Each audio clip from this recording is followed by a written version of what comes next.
नमस्कार किसान भाइयों, स्वागत है एक बार फिर आपका आपके ही अपने कार्यक्रम कृषि दर्शन में। जैसा कि हम सभी जानते हैं कि इस समय बहुत ही भीषण गर्मी का मौसम चल रहा है, लेकिन यदि बारिश का सबसे अधिक इंतज़ार है तो वो है हमारे किसान भाई, क्योंकि यही पहली बारिश होती है जिससे कि खरीफ की मौसम की तैयारियाँ और फसलों की बुआई शुरुआत होती है। किसान भाइयों, हमारे कार्यक्रम में हम आपको हर फसल की जानकारी देते हैं। आज हम खरीफ की फसलों की जानकारी देंगे। वे जानकारी कौन कौन सी हैं उनके बारे में हम ज़रूर आपसे बताएंगे, लेकिन इस समय हम देखते हैं समाचार। तो आइए कार्यक्रम की शुरुआत करते हैं खबरें खेती और मंडी भाव के साथ।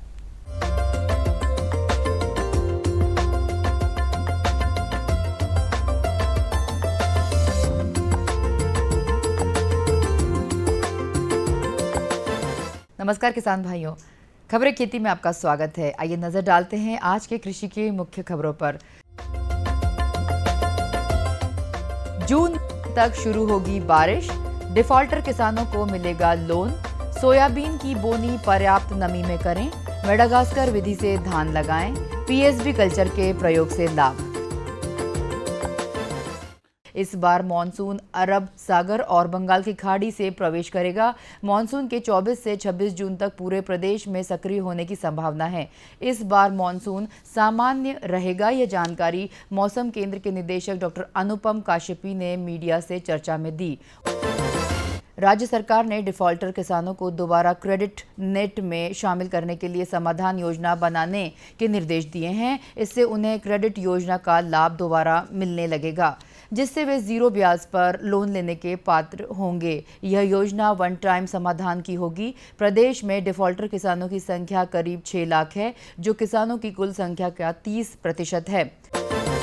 सोयाबीन कृषकों को सलाह दी जाती है कि भूमि में पर्याप्त नमी, कम से कम 100 मिलीमीटर बारिश होने की स्थिति में ही सोयाबीन की बोनी करें। बोवनी के समय अनुशंसित बीज दर 75 किलोग्राम प्रति हेक्टेयर का प्रयोग करें। उपलब्ध सोयाबीन बीज की अंकुरण क्षमता की जांच अवश्य करें, जो कि न्यूनतम 70% होना चाहिए। विभिन्न रोगों से बचाव, विशेषतः पीला मोज़ेक बीमारी के लिए सुरक्षात्मक तरीके के रूप में बोवनी के समय सोयाबीन के बीज को अनुशंसित फफूंदनाशक थायरम एवं कार्बेंडाजिम 2:1 में 3 ग्राम प्रति किलोग्राम प्रति हेक्टेयर बीज से उपचारित करें। मेडागास्कर विधि से धान की खेती करने हेतु उचित जल निकास वाली भूमि का चुनाव करना चाहिए तथा सिंचाई की भी व्यवस्था खेत पर होना चाहिए। इस विधि से धान की रोपाई करने के लिए 10 से 12 किलोग्राम बीज की आवश्यकता प्रति हेक्टेयर पड़ती है। नर्सरी तैयार करने हेतु खेत की अच्छी तरह आड़ी तिरछी जुताई कर मिट्टी को भुरभुरी कर लेना चाहिए। तत्पश्चात 1 मीटर चौड़ी, 10-10 मीटर लंबी, 15 सेंटीमीटर ऊंचाई की क्यारी बना लें। क्यारी के दोनों ओर सिंचाई नाली तथा ऊपर से कंपोस्ट खाद की पतली परत बिछाकर बीजों को ढक दें। बीज का उपचार कर रही क्यारी में डालना चाहिए। प्रति क्यारी 120 ग्राम बीज की मात्रा या 12 ग्राम प्रति वर्ग मीटर बीज की रोपनी डालने की आवश्यकता होती है। पीएसबी के प्रयोग से उपज में 10 से 25% तक की वृद्धि संभव है। फास्फेट विलयनीकरण जीवाणु पीएसबी लैक्टिक, साइट्रिक, ऑक्जेलिक एवं फ्यूमेरिक जैसे कार्बनिक अम्ल उत्पन्न करते हैं, जो मिट्टी के फॉस्फेट या रॉक फॉस्फेट को अधिक मात्रा में घुलनशील बनाने में मदद करते हैं। इस जीवाणु खाद का प्रयोग करके हमारे किसान भाई अनाज, दलहनी एवं सब्जियों की उपज में वृद्धि कर सकते हैं। इसमें उपयुक्त जीवाणु रोग प्रतिरोधक यौगिक भी स्रावित करते हैं, जो पौधों को रोग से बचाते हैं। इसका प्रयोग सभी फसलों में लाभकारी है। अम्लीय मिट्टी में राइजोबियम कल्चर के साथ पीएसबी का भी प्रयोग करना चाहिए, इससे अधिक लाभ होगा। तो किसान भाइयों, आज खबरें खेती में बस इतना ही। अब आप नजर डालिए मंडी भाव पर और मुझे दीजिए आज्ञा। नमस्कार।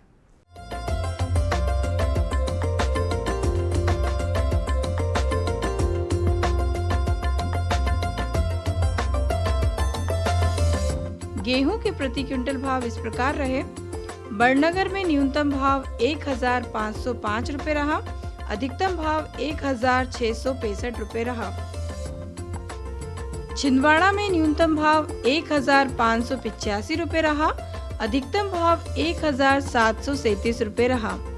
दमोह में न्यूनतम भाव 1440 रहा, अधिकतम भाव 1625 रुपये रहा। गोरखपुर में न्यूनतम भाव 1626 रुपये रहा, अधिकतम भाव 1,630 रुपये रहा। आइए अब बात करते हैं अरहर की। छिंदवाड़ा में न्यूनतम भाव 2,790 रुपये रहा। अधिकतम भाव 3,675 रुपये रहा।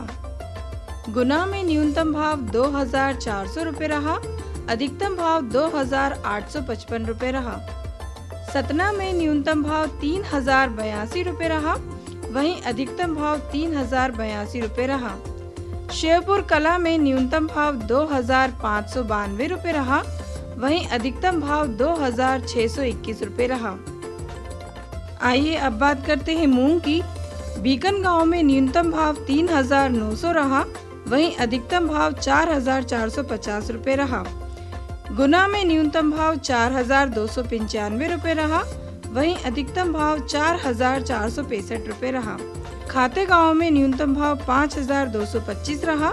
अधिकतम भाव 5,225 रुपये रहा। नीमच में न्यूनतम भाव 2,300 रहा। अधिकतम भाव 5,225 रुपये रहा।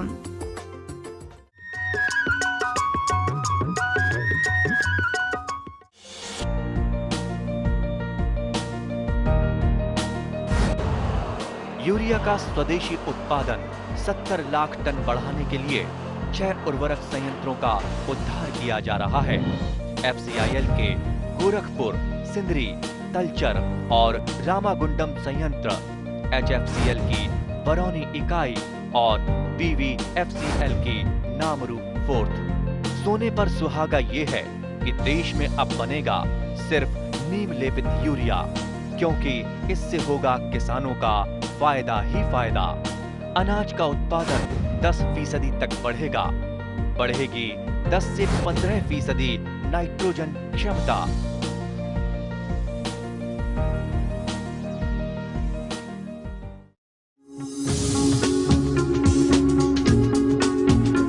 कश्मीर से केरल, अरुणाचल से गुजरात, कहानी जिंदगी की हो या खेती की हो बात, देश के हर रंग की बात राज्यों की। सोमवार से बुधवार शाम 5:20 पर DD किसान, बदलते भारत की शान।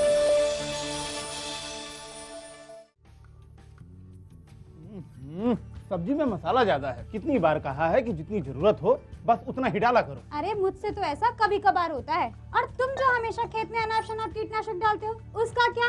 ठीक ही तो कह रही है बहू। देख, खेत में उतनी ही दवा डाल जितनी जरूरत हो। याद रखो, कीटनाशक जहरीले होते हैं। डिब्बे पे लिखी सूचना के हिसाब से ही दवा डालनी चाहिए। पहले फेरोमोन ट्रैप, फ्लाइट ट्रैप, मित्र कीट, जैविक कीटनाशक आदि का इस्तेमाल करें। जरूरत पड़ने पर ही रासायनिक कीटनाशक का इस्तेमाल करें। छिड़काव सुबह या शाम दस्ताने, मास्क और पूरी आस्तीन वाले कपड़े पहनकर करें। हवा की दिशा में छिड़काव करते हुए पीछे जाएं। दवा के डिब्बे, छिड़काव यंत्र सुरक्षित जगह पर रखें। अब कुछ समझे क्या? हाँ, समझ गया मेरी रानी। अब ना करो नादानी। इसने पिला दिया ना तुझे पानी।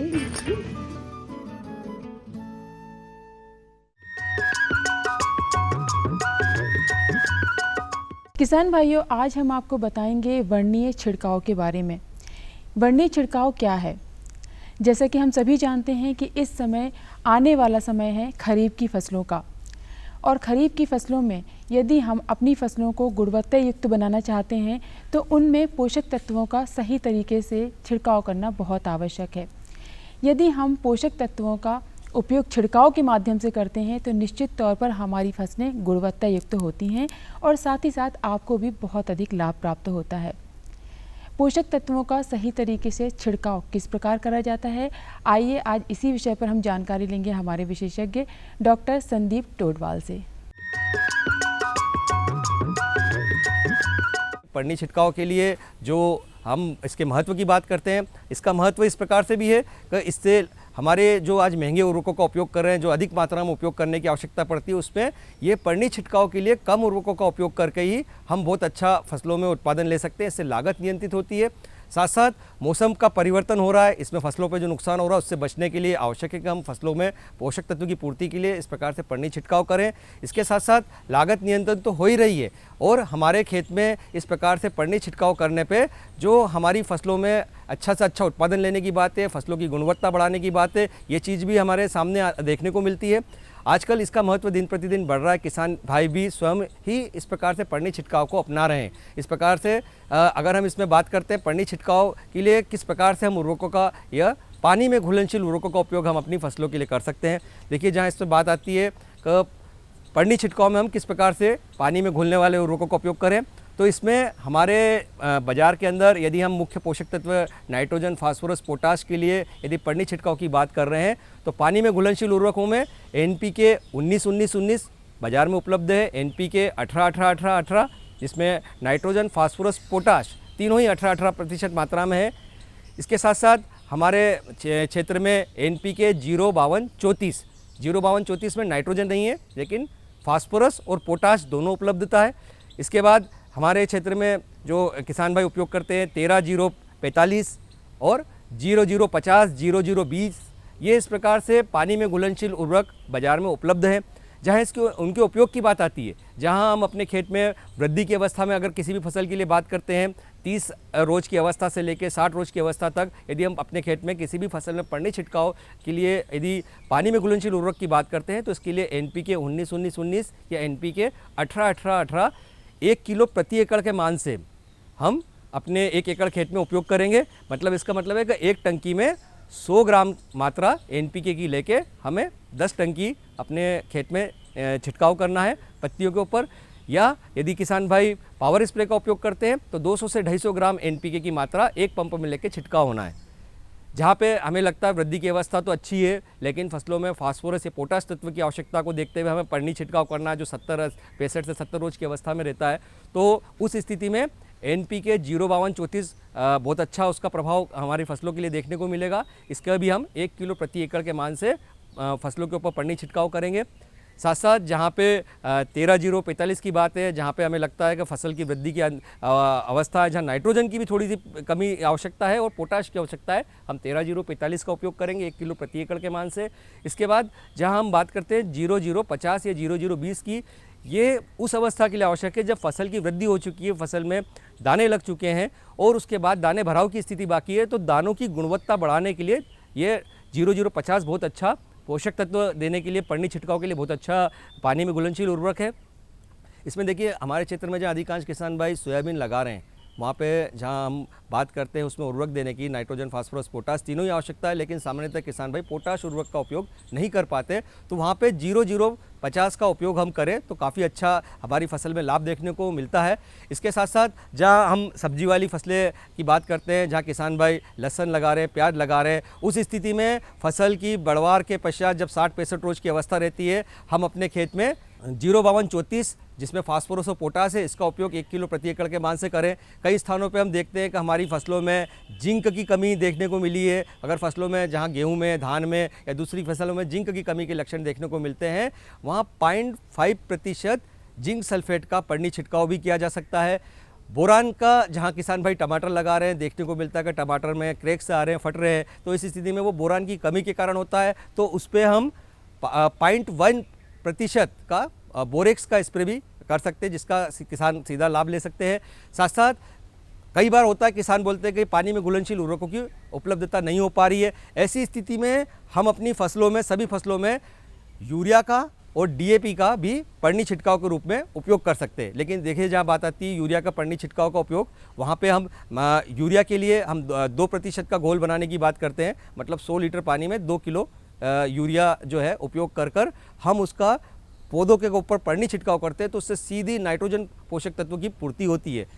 जहाँ पे हम DAP के स्प्रे की बात करते हैं, 2% DAP के घोल का स्प्रे, उसमें हम 100 किलो पानी में 2 किलो DAP का घोल बनाना है। इसके लिए हम देखिए, DAP का घोल, DAP ऐसा है ना उर्वरक जिसे हम खेत में सीधा उपयोग कर रहे हैं, पानी में घुलनशील उर्वरक रहता है, वो पानी में घोलते से घुल जाता है। लेकिन जब DAP के उपयोग की बात आती है, इससे क्या करना है, हम पहले इसे 1 रोज़ पहले पानी में गलाएं, गलाने के पश्चात इसको जब रात भर गल जाता तो सुबह इसको हाथ से जब घोल लेंगे तो इसमें जो रेत है वो अलग निकल जाएगी और वो घोल बन जाएगा। उसके पश्चात इसे हम जो सूती कपड़ा रहता है उससे छानने के पश्चात हम इसका उपयोग अपनी टंकी में भरकर पड़नी छिड़काव के रूप में करेंगे। तो ये इस प्रकार से हम पौधों में यदि पड़नी छिड़काव का उपयोग करते हैं तो हमारी फसलों में उत्पादन बढ़ता है, लागत नियंत्रित रहती है और मौसम के हो रहे प्रभाव से जो हमारी फसलें प्रभावित हो रही है वो भी नियंत्रित होती है।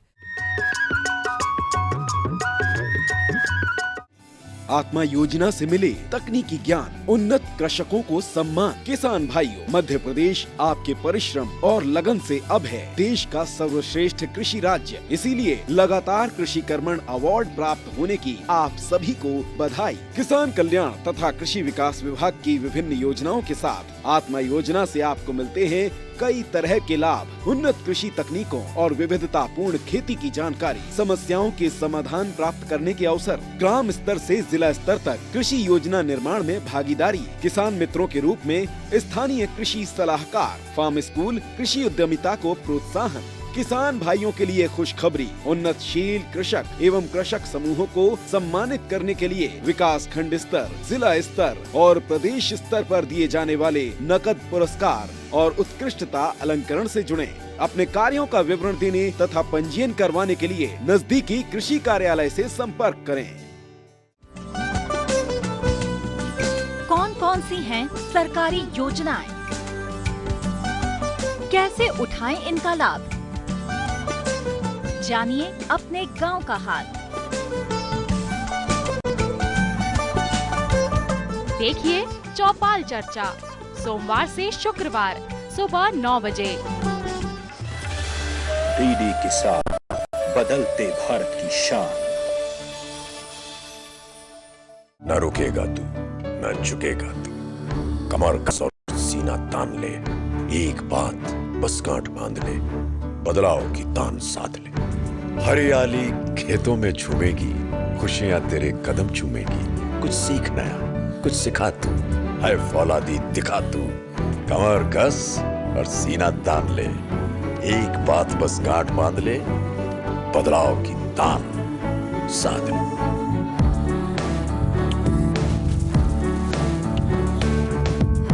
दूरदर्शन किसान, छेड़ो बातें बदलाव की।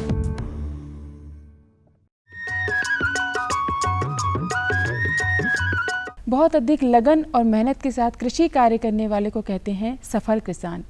जी हाँ किसान भाइयों, आप समझ ही गए होंगे कि हर बार हम अपने अंक में आपको एक सफल किसान से मिलवाते हैं।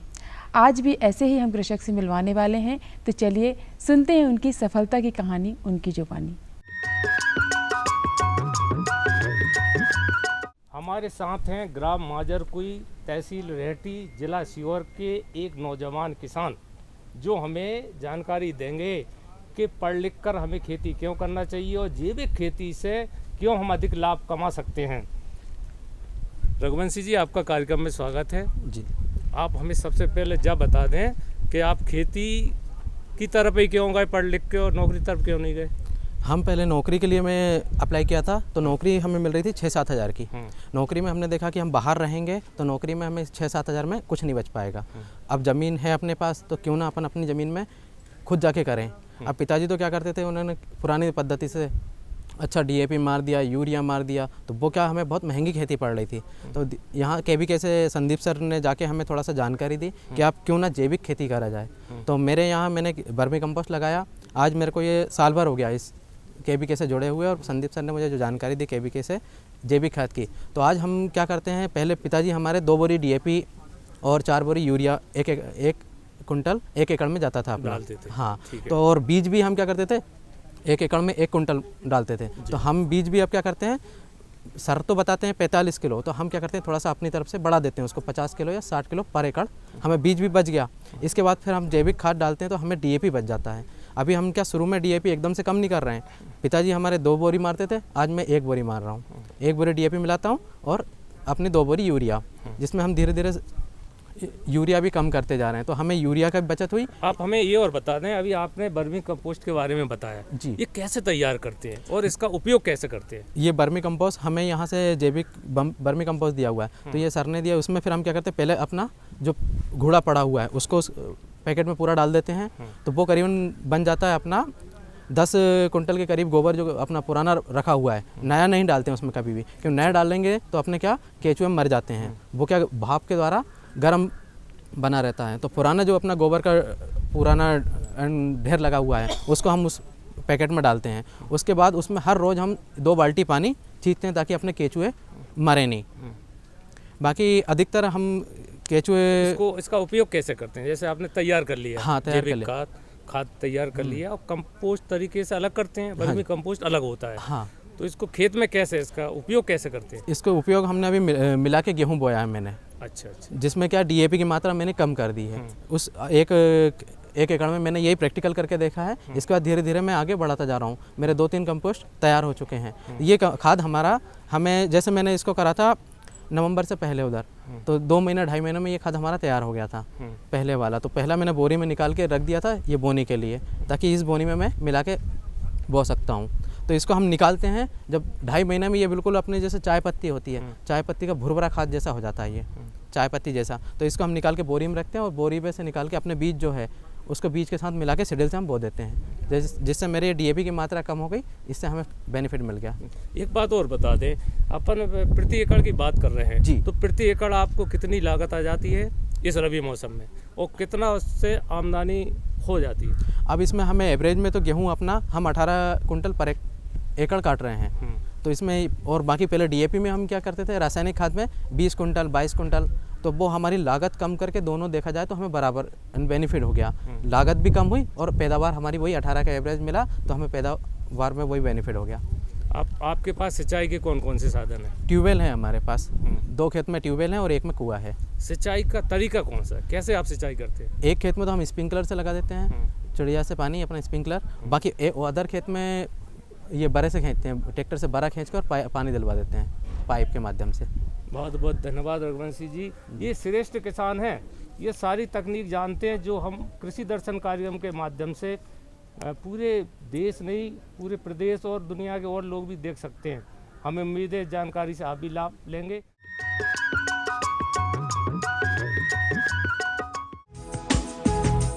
पशु नहीं अभिमान है, किसान भाई की शान है, आय का है माध्यम, परिवार का सम्मान है। पशुपालन पर आधारित विशेष प्रोग्राम हमारा पशुधन, गुरुवार और शुक्रवार शाम 5:30 पर। DD किसान, बदलते भारत की शान। मुद्दा 1, खरीफ की फसल का मतलब ही यह है कि भाई जो मानसून की बारिश होगी उसी पे ये फसल जो है आगे चलेगी। राय अनेक, फसलों का और प्रजातियों का चुनाव सही से करें। विषय विशेष पर होगी जमकर बात। कैसी भी परिस्थिति आएगी तो किसान डटा रहेगा, किसान डटा रहेगा तो देश के लिए अन्न पैदा होता रहेगा। देखिए विचार विमर्श शुक्रवार शाम 7:30 पर। DD किसान, बदलते भारत की शान।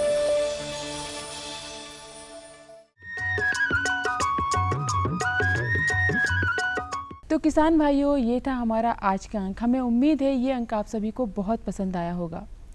कार्यक्रम में दी गई जानकारियाँ आपको कैसी लगी, आप हमें पत्र द्वारा अवश्य लिखें। पत्र लिखने के लिए हमारा पता नोट कर लीजिए। हमारा पता है कार्यक्रम कृषि दर्शन, द्वारा निदेशक, कमरा नंबर 4, दूरदर्शन केंद्र, श्यामला हिल्स, भोपाल, पिन 462013। तो किसान भाइयों, अगले अंक में कुछ और कृषि संबंधी जानकारियों के साथ हम एक बार फिर हाजिर होंगे। तब तक के लिए मुझे आज्ञा दीजिए। नमस्कार।